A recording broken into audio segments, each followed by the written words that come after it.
Friends, फिर से स्वागत है आप सभी को हमारा स्टडी चैनल टारगेट क्लासेस में।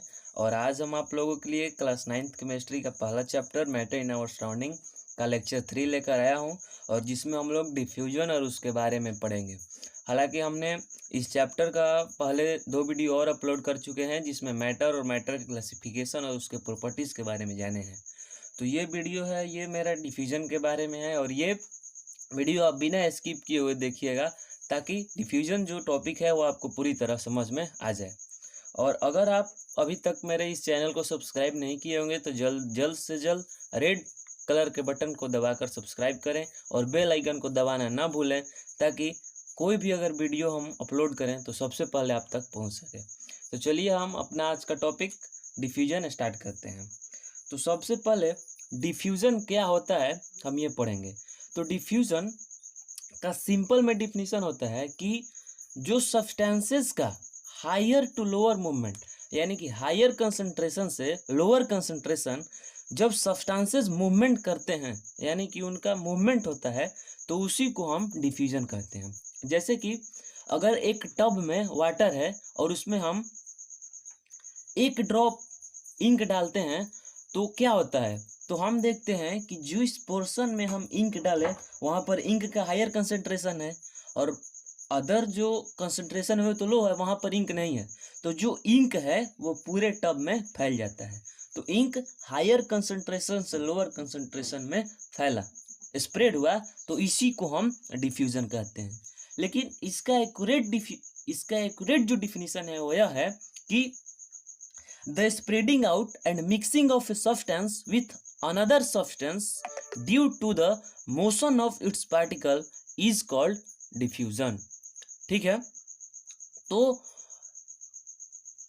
पार्टिकल्स के मोशन के कारण जो सब्सटेंसेस होती हैं वो एक दूसरे में मिक्स होती हैं, एक दूसरे में फैलती हैं, तो उसी को हम डिफ्यूजन कहते हैं। तो ये हमेशा ध्यान रखने की ज़रूरत है कि जो डिफ्यूज़न प्रोसेस है वो क्यों होता है, कोई भी सब्सटेंस के पार्टिकल्स के मोशन के कारण ही डिफ्यूज़न होता है। अगर सब्सटेंस के पार्टिकल्स मोशन में नहीं होते तो ये डिफ्यूज़न प्रोसेस नहीं होता। तो एक्यूरेट जो इसका हम डिफिनीशन बोलेंगे कि सब्सटेंसेस एक दूसरे में मिलते हैं, स्प्रेड होते हैं मोशन के पार्टिकल्स के वजह से, तो उसी को हम डिफ्यूज़न कहते हैं। अब कुछ हम पॉइंट्स देखेंगे डिफ्यूजन के बारे में। तो diffusion is also property of matter which is based on the movement of its particle. तो हमने मैटर की 4-5 प्रॉपर्टी पहले पढ़ चुका था। अगर आपको देखना है तो मेरे डिस्क्रिप्शन में पहला जो मेरा लेक्चर है उसमें आप देख सकते हैं। तो डिफ्यूजन भी एक मैटर की प्रॉपर्टी है, उसके पार्टिकल्स पर बेस्ड होती है। दूसरा प्रॉपर्टी कि diffusion is fastest in gas and slowest in solids.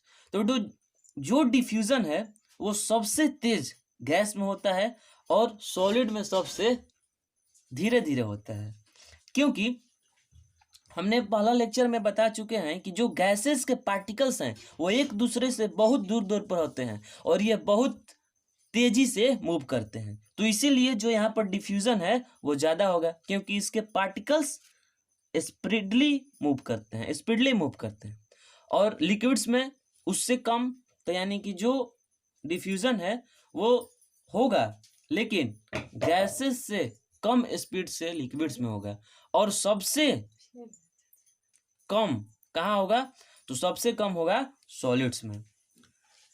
तीसरा प्रॉपर्टी कि the rate of diffusion increases on increasing the temperature of the diffusing substance.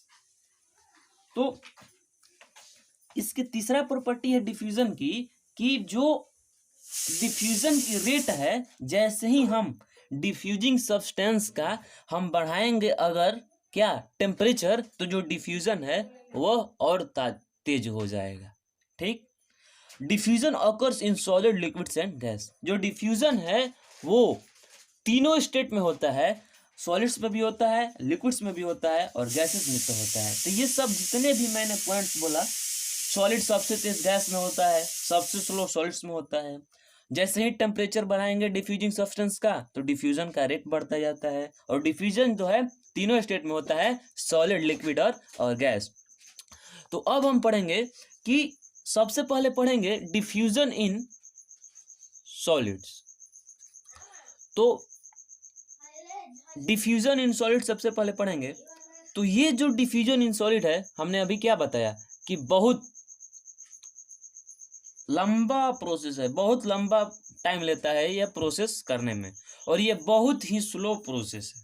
ठीक, एग्जाम्पल की बात करें तो जैसे अगर हम कुछ भी चीज ब्लैक बोर्ड पर लिख देते हैं चौक से, अगर हम 10 दिन तक उसे हम अनक्लीन्ड छोड़ देते हैं तो हम क्या देखते हैं कि जो चौक के पार्टिकल्स हैं और उसमें जाकर चिपक गए हैं, और उसे हम जब मिटाते हैं तो मिटाना नामुमकिन होता है। तो ये प्रूफ करता है कि सॉलिड में भी डिफ्यूजन होता है। ठीक, अब डिफ्यूजन इन लिक्विड्स। तो लिक्विड्स में diffusion, this take moderate to long time.